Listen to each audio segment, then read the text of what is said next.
Buenos días a todos, espero que todos se encuentren bien el día de hoy. Contarles que como superintendencia estamos contentos por la convocatoria que hemos tenido a estos seminarios. En la primera jornada, una convocatoria de más de 3.000 participantes. En este momento ya vemos más de 1.500 personas conectadas y estamos muy contentos por eso, porque el esfuerzo que estamos haciendo de poder difundir los cambios regulatorios, vemos que existe interés en la industria, en el mercado, y vemos que la ciudadanía también está atenta a estas charlas que podamos mostrar los cambios regulatorios que hoy día estamos presentando. También recordarle el tema de la encuesta. Este equipo es un equipo grande que está trabajando en la organización de este seminario. Siempre nos juntamos a analizar las encuestas que nos sirven para ir mejorando. La semana pasada, o sea, el martes, contestaron alrededor de 2.000 encuestas.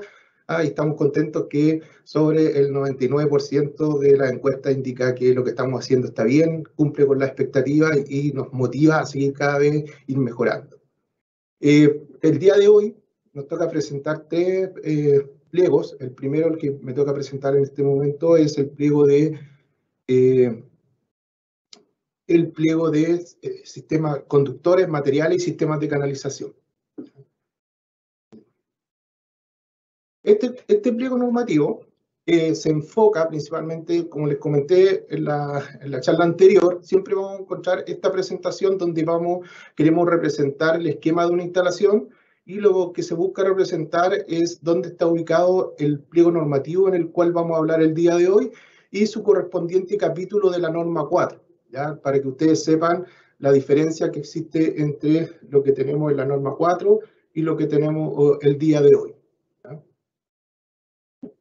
Este pliego habla de todo lo que tiene que ver con conductores y canalizaciones, y principalmente vamos a ver que en este pliego hay cambios relevantes, sobre todo lo que es en el mundo de canalizaciones, y en el tema de conductores también, lo que trata de armonizar los dos estándares internacionales más utilizados, el estándar americano y el estándar europeo. Disculpen. El objetivo del presente pliego es establecer los requisitos que deben cumplir todos los sistemas de canalización y conductores utilizados en las instalaciones eléctricas en Chile. Aplica a todas las instalaciones de consumo. La diferencia, como les contaba, es todo lo que está desde el empalme o medidor hacia el interior está regulado por este reglamento. Todo lo que está del medidor aguas arriba está regulado por el pliego, por el reglamento DS 109, que es el que reemplaza la antigua norma 5. ¿Ya? Este pliego establece una referencia normativa, terminología, conceptos generales, y hay un capítulo que regula todos los conductores, y la segunda parte de este pliego explica los sistemas de canalización. Los que han tenido la oportunidad de revisar este pliego se darán cuenta que este es el pliego, uno de los pliegos más extensos del reglamento. ¿Ya? Entonces, cuando vean las referencias normativas, eso es para que tengan presente que las referencias normativas, principalmente todas las que se utilizan en este pliego, son temas atingentes a los productos, no son temas atingentes a que el instalador tenga que saber esa norma, más allá de que él, cuando pide un producto que la norma indica ciertas características, dice, por ejemplo, necesito que esta caja tenga un IP tanto. ¿Quién determina cómo se hace el ensayo para lograr ese IP? Es esa norma que está referenciada. Entonces, no es necesario que en la norma expliquemos todos los ensayos que le aplican al producto, sino solo hay una exigencia relacionada con el IP que tiene que tener el producto. Este es uno de los primeros cambios que tiene este pliego. Si se acuerdan, la norma anterior establecía cuál era la sección mínima de los conductores. Decía que la sección mínima de los conductores en Chile era 1,5. Aunque el mercado ya hace bastante tiempo estaba utilizando 2,5 los enchufes, pero efectivamente igual habían instalaciones que se declaraban a la SEC con circuitos de enchufe con 1,5. Entonces, por eso la norma viene a estandarizar esto y decir, miren, el conductor mínimo que usted tiene que utilizar cuando es iluminación, circuitos de iluminación 1,5. Cuando son circuitos de enchufe, 2,5. Cuando usted utiliza circuitos mixtos, es decir, iluminación y enchufe, la sección mínima va a ser 2,5. Alimentadores, lo vimos la semana pasada, la sección mínima de sus alimentadores es 2,5 y alimentadores 4 milímetros. Aquí hay un aspecto importante que establece este reglamento que está relacionado con los locales de reunión de personas. Primero, ¿Se acuerdan que cuando Mariano les comentó en la charla anterior que la clasificación de local de reunión de personas cambiaba? Y aplicaba a cierta cantidad de personas y a ciertos locales que, independiente de la cantidad de personas, iban a ser catalogados como lugar de reunión de personas. Uno de esos es, por ejemplo, todos los servicios comunes de un edificio de habitacional, que va a ser considerado como reunión de personas. Entonces, ¿cuál es el requisito y por qué es importante clasificarlo como reunión de personas? Porque hay exigencias para las canalizaciones y conductores que forman parte de estas instalaciones. ¿Qué dice la norma? Que estos conductores primero tienen que ser retardante de la llama, no propagador del incendio, bajo en emisiones y humo, libre de halógeno y bajo toxicidad. Es decir, que cuando en la norma establece que es un local de reunión de personas, todos los conductores y canalizaciones que formen parte de esa instalación, como en principio, tienen que cumplir con estas características. Es un nivel de seguridad mayor a los conductores tradicionales. Los conductores tradicionales van a tener el tema de retardante a la llama, pero acá, aparte de ser retardante a la llama, tiene que ser no propagador del incendio. Más o menos en palabras simples, retardante a la llama hay un ensayo con una serie de condiciones, pero lo que busca es que en el caso que el conductor se empiece a quemar o se encienda el conductor, al quitar el fuego del conductor, este conductor se tiende a apagar en tantos segundos. ¿Ya? La norma IEC establece el ensayo más preciso y condiciones que deben generarse que son mucho más exigentes de lo que les estoy contando, pero en síntesis lo que busca es que el conductor se apague en tanto tiempo en forma determinada sin que genere un incendio. Y el no propagador del incendio es cuando yo someto a esos conductores a fuego permanente y veo cuánto es lo que el conductor, más allá de la llama, se logró derretir o expandir el fuego. ¿Ya? Y eso se mide y tiene que ser, no tiene que ser más allá de tantos centímetros. Entonces yo garantizo que en el caso de que se produce una falla por un cortocircuito y se está generando el incendio por ese efecto, ese incendio no se propague por todos los conductores de la instalación. ¿Ya? Y lo otro está relacionado con la emisión de humos, es decir, que imagínense que hay un incendio por una falla eléctrica, el humo no me va a dejar ver las vías de escape y poder evacuar el edificio o el lugar de reunión de personas en caso de un incendio. Entonces, por eso es importante que las canalizaciones y los conductores cumplan con este requisito. Y los últimos dos, que son libres de halógeno y bajo toxicidad, están relacionados con la seguridad de las personas. ¿Por qué? ¿Por qué es tan importante que sea libre de halógeno? Porque una persona puede estar expuesta a los gases que emiten los halógenos aproximadamente, la teoría dice que entre 15 y 20 minutos. Después de ese tiempo, la persona empieza a sufrir daño, que puede sufrir daño interno al inhalar estos gases o puede llegar a sufrir hasta la muerte. Es decir, que una persona no puede soportar más de ese tiempo porque podría no morir por efecto del incendio, pero sí por efecto de los gases. Entonces, sí es importante que en estos locales de reunión de personas, los conductores y canalizaciones tengan que cumplir con este requisito por temas de seguridad. ¿Ya? Y esto ahora se deja claramente que no solo aplica a los conductores, sino aplica a las canalizaciones. Entonces, cuando la SEC exige que los conductores sean libres de halógeno, tú solo al decir que es libre de halógeno, necesariamente para cumplir con esa categoría, el conductor tiene que ser primero retardante a la llama, no propagador del incendio, bajo en humos, libre de halógeno y baja toxicidad. Todas esas condiciones tiene que tener un conductor o una canalización para que sea denominada libre de halógeno. Para que después, cuando estemos hablando de la presentación, siempre vamos a indicar el conductor tiene que ser libre de halógeno para no volver a repetir todas estas condiciones que ya están establecidas en la categoría de ser libre de halógeno. ¿Ya? También la norma se hace cargo de otra forma de atacar estos aspectos de seguridad. Principalmente este artículo está relacionado que indica que, ¿sabes qué? En locales de reunión de personas, yo te voy a dejar utilizar ductos normales, el ducto naranjo, o sea, ductos normales que emiten halógeno. ¿Ya? La norma te dice, sí, lo puedes ocupar, pero bajo ciertas condiciones. Y en eso rescatamos cómo lo hace la norma americana, que la norma americana dice, mira, ¿sabes qué? A mí no me importa tanto que el ducto emita halógeno. A mí lo que me importa es que el ducto sea el último en quemarse en un incendio. Es decir, que se queme todo, pero mi ducto sea el último en quemarse. Por lo tanto, yo no me voy a preocupar que ese ducto sea libre de halógeno. Y eso lo recoge la norma. Dice, mira, usted sabe que en estas instalaciones usted podría usar ductos, estamos hablando de ductos, no conductores. El ducto podría ser no libre de halógeno, ¿ya? Pero, ¿qué tienes que cumplir para que ese ducto sea libre de halógeno? Primero, el ducto tiene que estar montado o canalizado en forma embutida, preembutida, acuérdense que la preembutida es meter la losa, ocultas en paredes o piso y que siempre tengan una barrera térmica, ¿ya? Entonces, ¿qué quiere decir? Yo voy a tener mi pared, mi ducto, y esa pared tiene que ofrecer una resistencia al fuego mínimo de 90 minutos, ¿ya? Pero ¿qué pasa si tengo una instalación de un edificio de más de 5 pisos? Ya, esa barrera térmica ya no te sirve en 90 minutos, tiene que ser 120 minutos, porque en edificios de mayor de 5 pisos de altura, el promedio de evacuación de un edificio completo es alrededor de mínimo, va entre 90 y 120 minutos, ¿ya? Entonces, por eso la norma te dice, mira, acá tú podrías utilizar ductos que no sean libres de halógeno, sí, pero estas condiciones. Por ejemplo, cuando va en la losa, muchas veces la losa te ofrece una resistencia al fuego, dependiendo del concreto, que puede llegar a F90 o hasta 120. ¿Ya? Entonces eso lo tienen que ver con los materiales que ofrecen resistencia al fuego. ¿Ya?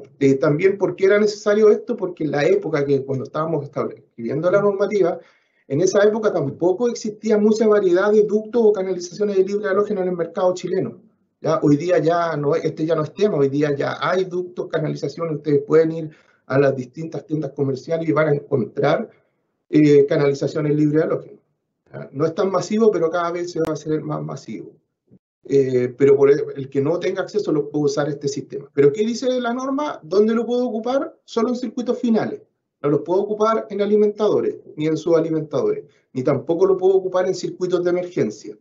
Tampoco este ducto puede cruzar ductos de ventilación, ¿ya? Porque sería esparcir los gases halógenos por todo el sistema de ventilación. Entonces, en eso la norma es clara en definir que en estos casos no se puede utilizar. Ya acá estos son términos, temas generales que siempre se han sabido, que por ejemplo los alambres sobre 6 milímetros tienen que tener terminales. ¿Cuál es la diferencia? Es que ahora todos los cables, independiente que sean mayores o menores de 6 milímetros, tienen que tener terminal, ¿ya? Cuando tú no podrías exceptuarte de tener terminal, cuando las protecciones o equipos o las barras donde llegan los conductores esté diseñado de tal forma que no se haga necesario que tú cuentes con terminales. ¿Cuál es la forma como ustedes van a poder identificar esto?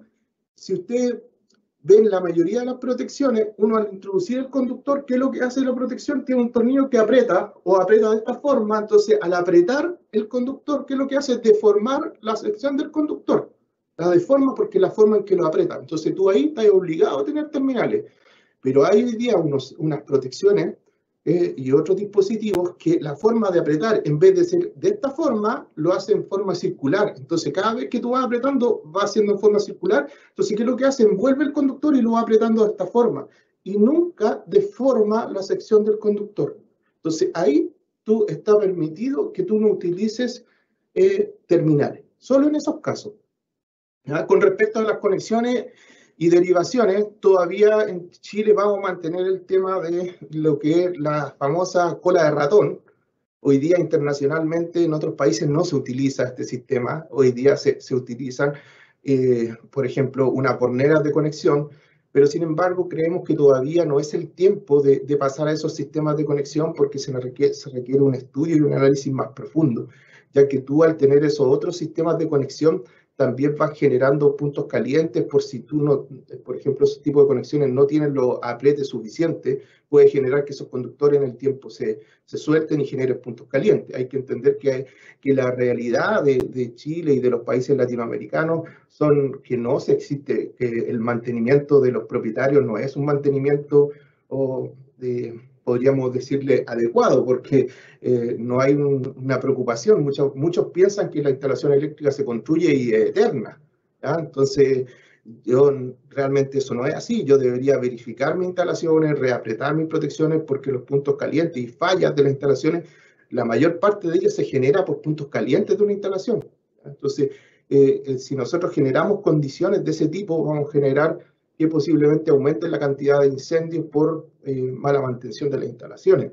Por eso hoy día se mantiene el mismo sistema de cola de ratón que le llamamos, Y también se mantienen los sistemas que existían antiguamente, que son las soldaduras de plomo y estaño, las soldaduras de alto punto de fusión, que son las termofusión, los conectores cónicos, y aquí hay una diferencia. ¿Por qué? Porque se establecen los conectores cónicos y se establece que estos conectores cónicos, para garantizar la seguridad de ellos, se les establece un estándar. Si se dan cuenta que aquí ustedes deben preocuparse cuando van a comprar un conector, este conector cumpla con esa norma UL. No sé si se ve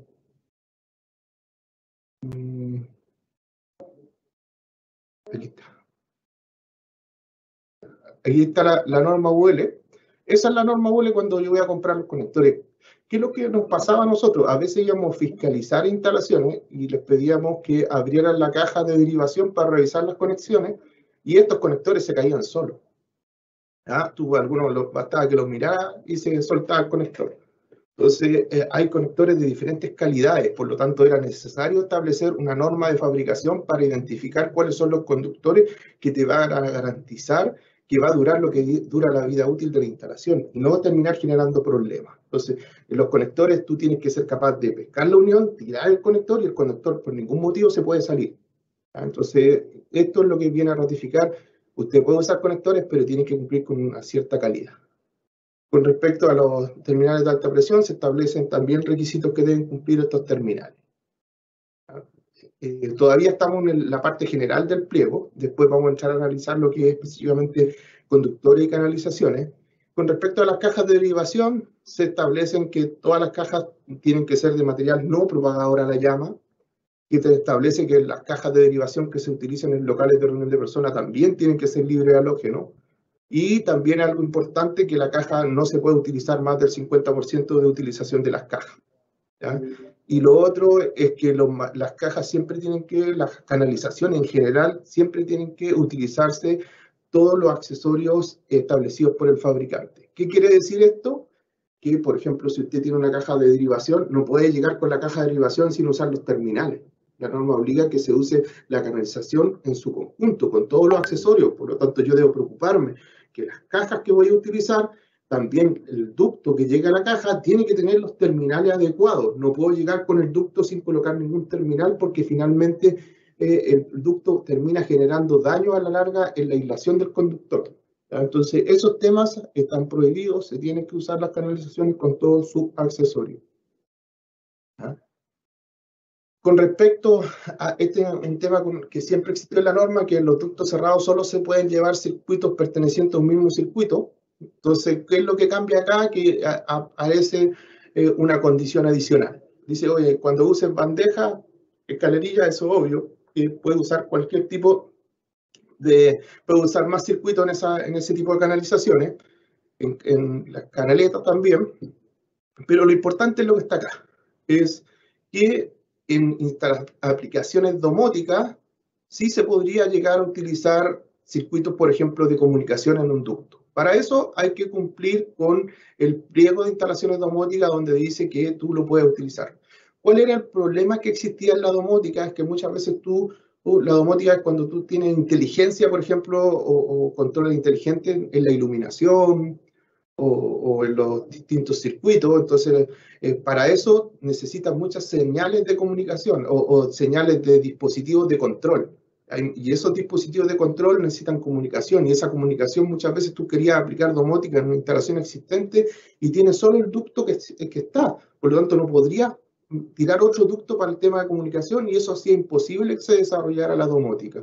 Por lo tanto, acá establece que sí se puede hacer y se levanta esa condición. Lo otro que se regula era el tema de los colores de las canalizaciones. Acá le dimos vuelta con el tema de los colores, queríamos tener un color único en Chile de canalizaciones, pero nos dimos cuenta que era súper complejo determinar un color. Si analizamos los mercados extranjeros y, por ejemplo, el mercado europeo, establece que todas las tuberías naranjas son las que no se pueden utilizar. Nosotros acá en Chile, todas las tuberías que utilizamos son naranjas principalmente. Entonces, ¿Qué decidimos? Mejor definir cuáles son los colores de las canalizaciones que no se podrían utilizar. Por ejemplo, canalizaciones eléctricas o ducto eléctrico usted no podría utilizar de color rojo porque son las canalizaciones que se acostumbra usar para la red de agua de bomberos. ¿Ya? El tema de amarillo se utiliza para las instalaciones de gas y el azul se utiliza para los ductos de agua. Entonces, lo que la norma dice, cualquiera de esos colores en canalización eléctrica usted no los puede ocupar. ¿Ya? Porque veíamos que el mercado cada vez iban ingresando canalizaciones de diferentes colores y la idea era establecer cuáles las que no se podrían utilizar para que sea fácil de reconocer por los usuarios y no genere confusión. Con respecto al código de colores, el código de colores se mantiene igual. Este fue uno de los temas más discutidos cuando la norma fue enviada a consulta internacional. La mayoría de los fabricantes internacionales pedían que se cambiara el código de colores al código de colores internacional de la IEC, pero sin embargo nosotros decidimos mantener el código de colores porque si tú analizabas la misma norma IEC, al final aparecía un anexo con todos los países y cada país había determinado el código de colores. Cambiar el código de colores a la IEC generaba complicaciones de seguridad mayor, porque en la IEC, por ejemplo, el conductor azul es el neutro, y acá en Chile el conductor azul es fase. La convivencia entre las instalaciones nuevas y existentes podía generar riesgo. Por lo tanto, aquí en Chile se decide mantener el mismo código de colores actual, pero se hace una precisión. ¿Ya? ¿Cuál es la precisión? Que todas las cubiertas de los conductores, es decir, todas las cubiertas de conductores multiconductores o uniconductores, principalmente, no puede ser de color verde, o cuando sea de color verde tiene que ser solo el conductor de protección. Es decir, que todos los conductores que tengan un aislante o una cubierta de color verde solo se puede utilizar para conductores de protección. Ustedes se dirán, oye, pero eso es obvio. Sí, es obvio, todas las normas internacionales establecen claramente esto, pero acá en Chile en un momento empezaron a llegar conductores, los primeros conductores libres halógenos que llegaron, algunos fabricantes los colocaron de color verde porque según ellos el color verde era algo ecológico, ¿ya? Pero si analizamos la regulación internacional, en ninguna parte se permite que la chaqueta de los conductores sea de color verde. Es decir, que de aquí para adelante no se puede utilizar conductor verde ni marcarlo. ¿Ya? Los conductores verdes solo se pueden utilizar para identificar los conductores de tierra de protección. Es por un tema de seguridad. Lo otro que se regula es que todas las cajas de derivación tienen que tener un chicote. El chicote del conductor que sale para hacer las uniones, ese chicote no puede ser menor a 15 centímetros. Porque ¿qué pasaba? Que muchas veces tú ibas a instalaciones y casi no dejaban conductor, porque primero tenían muchos conductores, y después el usuario en el tiempo, cuando tenía problemas, quería reemplazar una lámpara o quería hacer algo, no tenía la posibilidad, el instalador que llegaba, a poder conectarse de nuevo. Entonces generaba primero malas conexiones y generaba problemas de mantenimiento futuro en la instalación. Ahora se establece cuál es el chicote mínimo que tiene que tener los conductores. Acá viene un cambio relevante, más allá de lo que está marcado en rojo. Un cambio relevante está relacionado con todos los conductores. Si ustedes analizan la norma anterior, aparecían toda la lista de los conductores. Primer problema que teníamos conductores, por ejemplo, que eran marcas propias de fabricante. Por ejemplo, en la norma anterior reconocía que el conductor EVA era el conductor libre de halógeno, pero el conductor EVA era una marca de un fabricante determinado, ¿ya?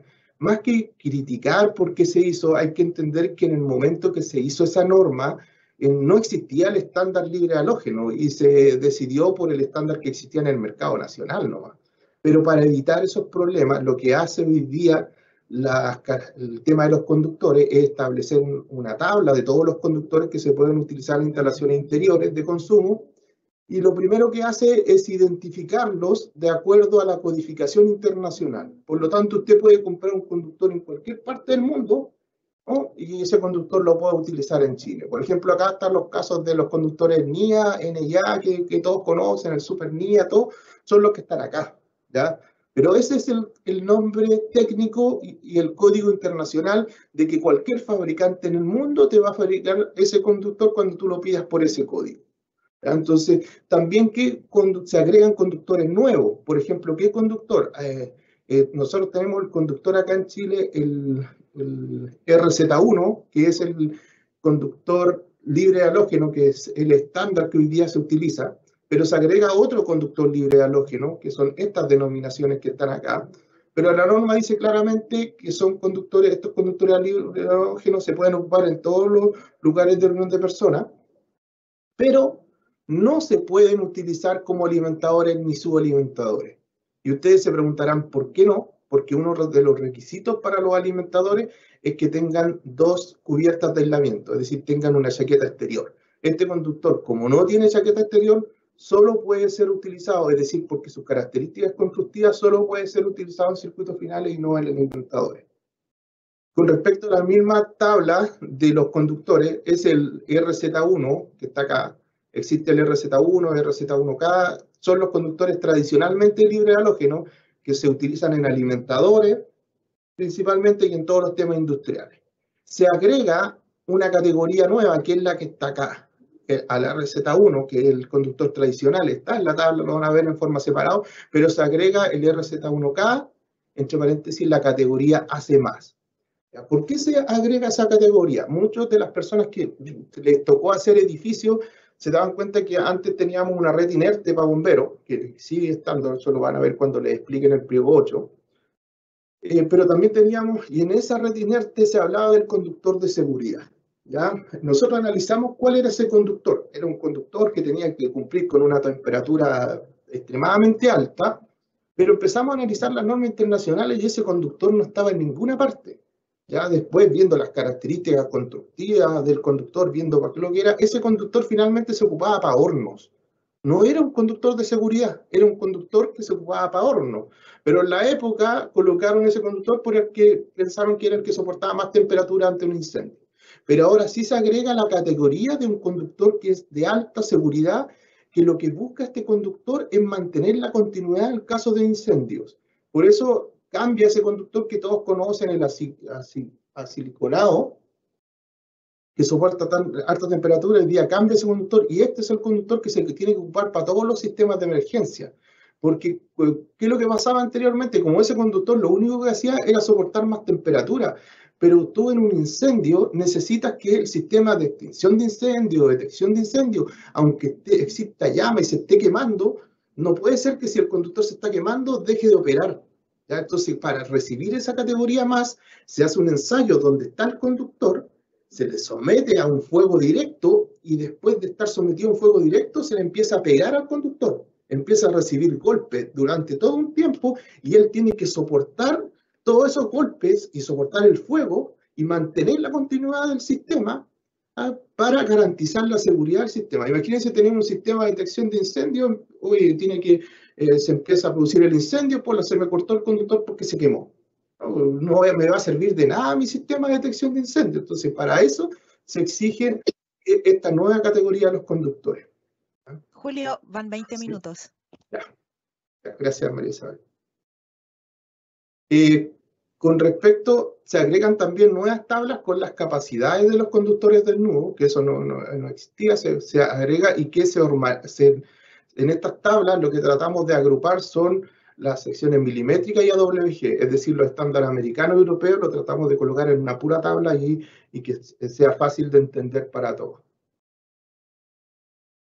Este otro tema importante ya en los conductores, que era una diferencia que siempre hemos tenido, que muchos reclamaban porque, por ejemplo, decían, no, yo puse por ejemplo, mi circuito, lo puse con un conductor de 2,5 y le puse una protección de 25 amperes. Me decía, no, pero el fabricante me dice que ese conductor soporta 25 amperes. ¿Y por qué la SEC no me deja utilizar ese conductor de 25 amperes? Principalmente porque la norma antigua, la norma 4, decía que para 2,5 la protección máxima era 20. ¿Ya? Entonces, la falencia era que la norma 4 anterior decía que para todos los conductores de 2,5 era 20. Y después teníamos el problema que el fabricante le decía al instalador, es 2,5, da 25. Pero quiero decir que ninguno de las dos tenía la razón en absoluto. La norma 4 tenía una razón de seguridad, porque tú a los conductores, según el montaje, tienes que aplicarle factores de seguridad. Es decir, el fabricante te dice que soporta esto, pero acá el conductor va a estar con otros conductores, sometido a otras condiciones, por lo tanto, todas las normas dejan un margen de seguridad. Pero ¿qué es lo que hace esta nueva norma? Dice, no, ¿sabes cómo se tienen que hacer las cosas? No es que corresponda a lo que dice el fabricante o lo corresponda a la norma 4, sino la capacidad de los conductores va a depender del tipo de montaje de canalización que tú tengas, porque no es lo mismo un conductor que esté instalado en forma subterránea, que esté instalado embutido en la losa, que esté en forma sobrepuesta. No es la misma capacidad, las mismas condiciones que está ese conductor, no son las mismas, por lo tanto la capacidad de corriente va a depender del tipo de montaje de la canalización. Y ustedes aquí van a ver una serie de tablas, yo traté de resumir y colocar solo algunas, pero las tablas, por ejemplo, varían por el tipo de temperatura de servicio del conductor, y aquí ustedes van a poder ver las distintas categorías de los conductores para saber qué tabla le aplica. Por ejemplo, acá tenemos la otra tabla con temperatura de servicio de 90 grados, y acá están los famosos, estos son los RZ1, RZ1K, que son los libres halógenos, o están el RBK, que es el Superflex, que algunos conocen, no Flex, no sé cuánto, hay hartas normas, nombres comerciales, pero esos son todos nombres comerciales. Entonces, esta tabla, ¿qué es lo que hace? Usted tiene que determinar, mira, este es mi montaje, ¿ya? Y las tablas al final indican cada una de estas figuras cuál es el tipo de montaje. Y yo ya, si voy a instalar, por ejemplo, mi conductor de 1,5 en este montaje, máximo 14 amperes. Si lo voy en ese montaje, mi conductor me soporta hasta 19 amperes. Entonces, este es un cambio relevante en los conductores. Para los diseñadores siempre tienen que considerar el tipo de montaje de la canalización para determinar cuál es la corriente máxima de los conductores. También el tema de admisibilidad de corriente para los conductores móviles también se agrega. También se agregan los factores de corrección, por ejemplo, cuando hay más de 3 conductores en un ducto. También está la tabla de corrección. Esto es lo mismo que el anterior, es el mismo que estaba en la norma 4. Cambia el tema de los factores, por ejemplo, por temperatura. Esta es una metodología nueva que depende de la temperatura de servicio del conductor y de cada una de la temperatura del servicio y de los montajes que yo tenga. De acuerdo al montaje que yo tenga, va a ser diferente lo que me afecte el efecto de la temperatura, porque no es lo mismo que esté en un conductor subterráneo, que esté al aire libre, porque de acuerdo a esas condiciones se va a ver afectado. Entonces, todos estos factores son nuevos que se aplican respecto a la corrección de los conductores. Ya pasando ahora al tema de las canalizaciones. Con respecto al tema de las canalizaciones, acá hay un listado de todos los sistemas de canalizaciones. Se darán cuenta que por lo que me queda de tiempo es imposible que pueda explicar todos los sistemas de canalizaciones, pero sí voy a tratar de ir explicando los puntos más importantes de cada uno. Primero, el principio de la norma es que todos los conductores que se utilizan en Chile principalmente son de cobre, ¿ya? Por un tema principalmente de mantenimiento riesgo. Recuerden que el conductor de cobre es el que necesita menos mantenimiento, el conductor de aluminio o de aleación de aluminio requiere mucho más mantenimiento. Por eso se permite en cierto tipo de instalaciones donde está garantizado que va a haber un mantenimiento mayor o la afectación de ese conductor no va a generar impacto en la seguridad de los usuarios. Analizando, por ejemplo, los conductores desnudos sobre aisladores, primero establece que los conductores desnudos sobre aisladores permite que estos conductores, por ejemplo, para los conductores desnudos sobre aisladores, deben ser de cobre para líneas de baja tensión, pero establece que para los de media tensión pueden ser de aleación de aluminio porque es algo que se viene utilizando y siempre se ha utilizado y tienen que cumplir con la norma, con el decreto 109, que ahí establece las condiciones para las líneas de media tensión, ¿ya? Con los conductores aislados, establece que los conductores sobre aisladores, es decir, estos son los conductores, imagínense un empalme en zona rural donde yo tengo que colocar una línea muy larga para llegar a la instalación. Entonces, esos conductores sobre aisladores pueden ser de aislación de aluminio de baja y media tensión. Aquí permite para baja, pero tienen que usar los conectores bimetálicos. Se entiende que como la línea aérea está fuera de la instalación, los efectos de seguridad no van a ser tan relevantes que estén en el interior de una instalación. Con respecto a las bandejas portaconductores livianas, la norma hace una diferencia entre las bandejas portaconductores livianas. Las livianas, ¿cuáles son? Las molduras, todas esas cosas que uno ve en la oficina, y las industriales ya son las bandejas más para llevar alimentadores y otro tipo de conductores.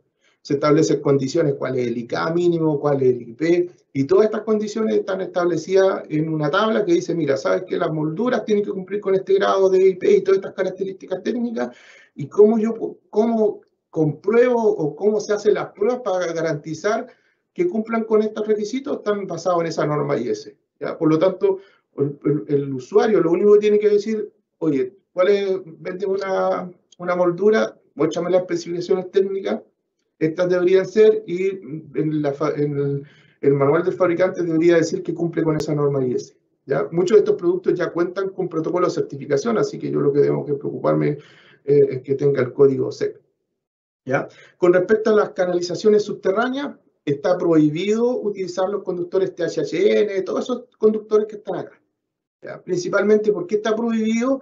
Porque esos conductores en esta chaqueta de plástico que tienen, en las canalizaciones subterráneas, empiezan a acumular agua entre las chaquetas.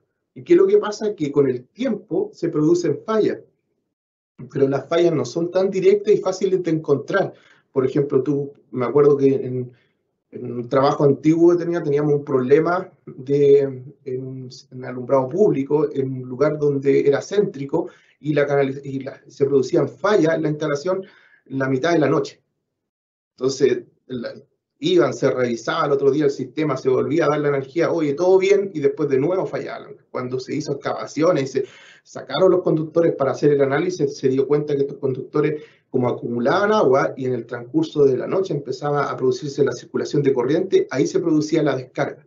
Entonces, de partida se analizó estos conductores, se vieron las características técnicas y efectivamente estos conductores no pueden ser utilizados en canalizaciones subterráneas, pero sí se atiende a algo importante, que aquí siempre existía el dilema entre los conductores THHN y principalmente eran los conductores que se utilizaban, o THW, que son los conductores, y eliminar la N, que son los conductores que se utilizan para estaciones de servicio, ¿ya? Porque son los conductores que soportan el aceite, soportan los combustibles. Entonces, ya, pero ¿cómo hago un servicentro si no puedo canalizar los conductores en forma subterránea?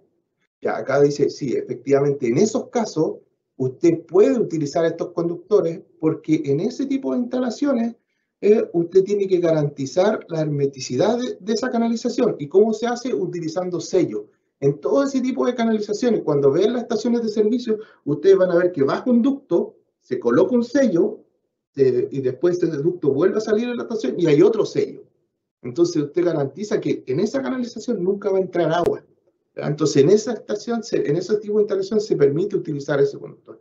El otro tema importante es que los ductos no pueden ser menores a 25.000 en canalizaciones subterráneas. Con respecto a los conductores, a las bandejas portaconductores, también se establecen condiciones. Aquí, ¿cuál es una de las condiciones adicionales, más que hablar de las técnicas constructivas? Es que el conductor mínimo que se puede utilizar dentro de estas bandejas portaconductores de tipo pesado, es decir, son las industriales, son estas bandejas grandes, no las molduras, ni las bandejas que algunos le llaman bandejas a las que van en los enchufes, no, esas no, son las industriales. En esas solo se puede usar conductor mínimo de 2,5, ¿ya?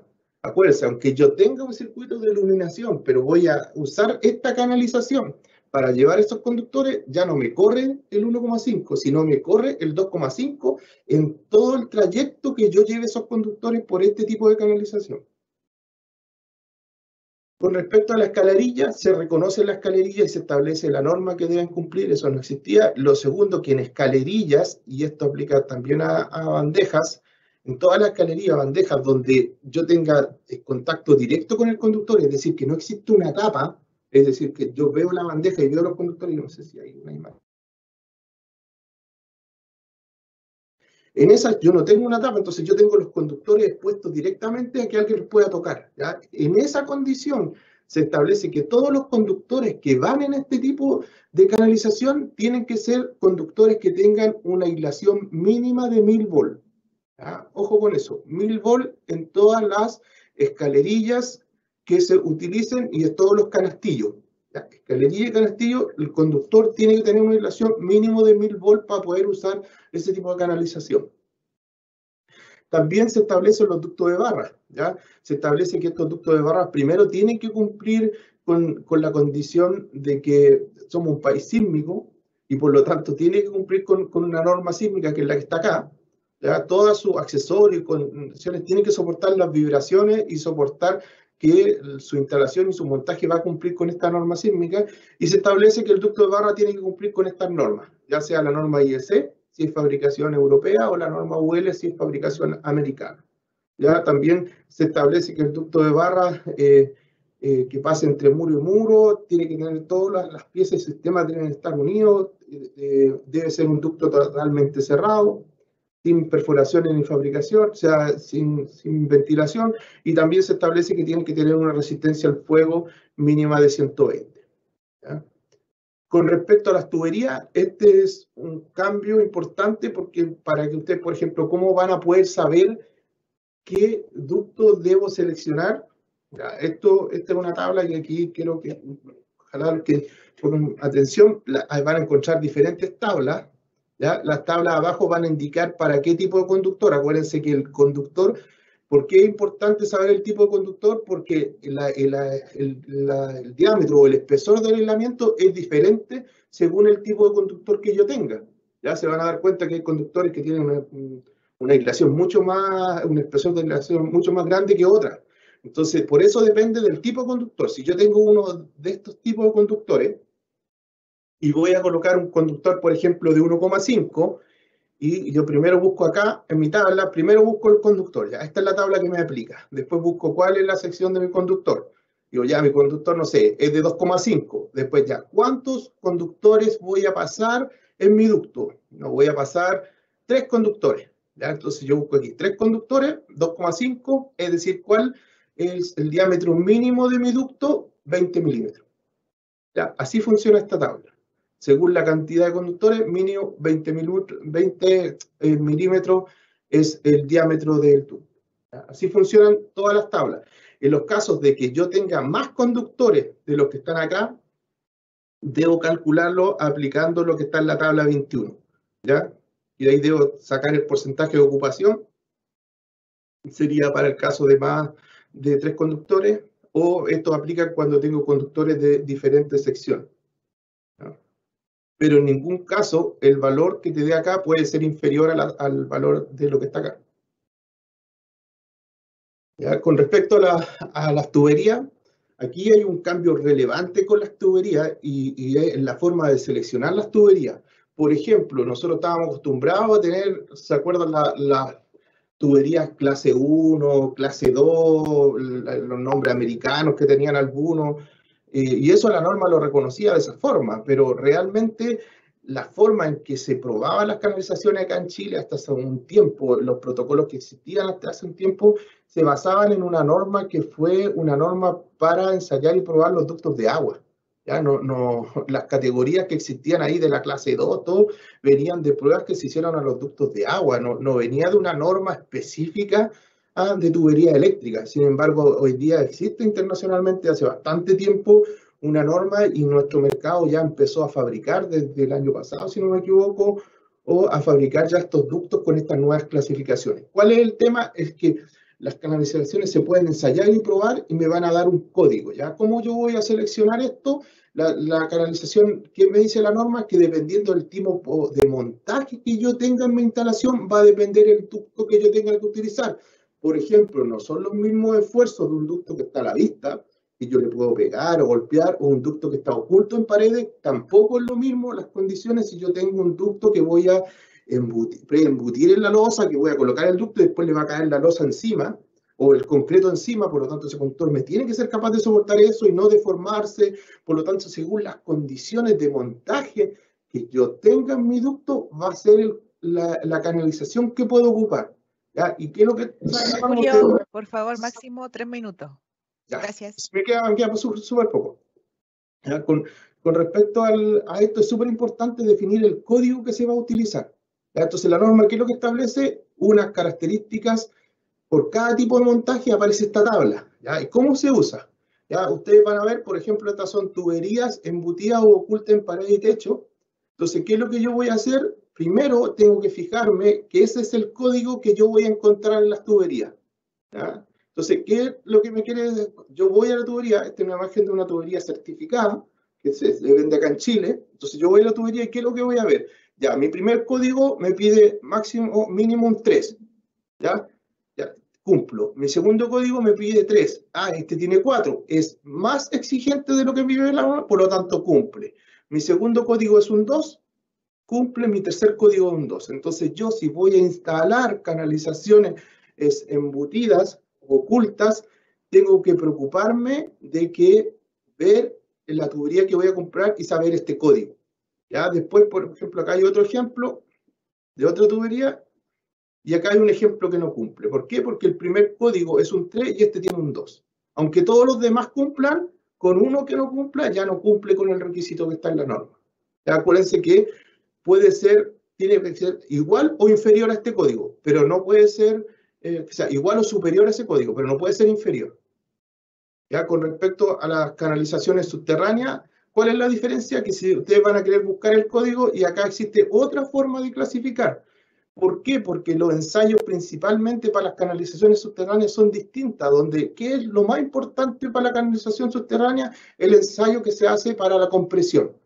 La diferencia es que en otro ensayo se coloca el ducto y se aprieta de esta forma, desde arriba hacia abajo, así se aprieta el ducto. En el ensayo de las canalizaciones normales, en la canalización subterránea, ¿qué es lo importante? Que está el ducto y yo debo apretarlo en todas las direcciones, es decir, que debo envolver el ducto y apretarlo con esa fuerza y el ducto tiene que soportar de no quebrarse porque él puede, al estar subterráneo, al estar enterrado, puede sufrir la presión de todos esos lados. Y ese el conductor normal que es probado de una forma no sirve.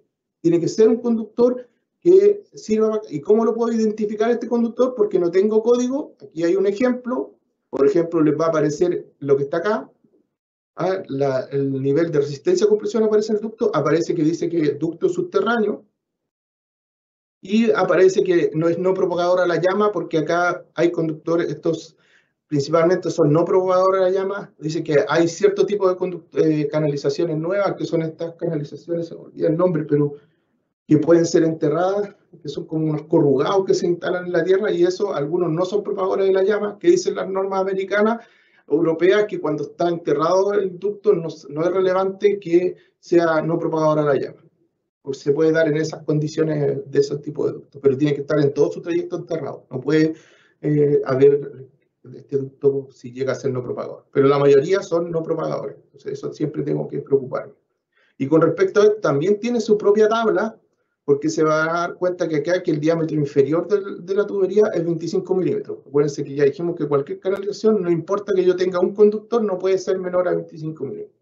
Y aquí las exigencias son mayores en que el diámetro del ducto tiene que ser mucho más grande que las otras tablas, ¿ya? Por un tema de base. Con eso termino. María Isabel, muchas gracias a todos y espero al final las preguntas que lleguen para hacer la última parte.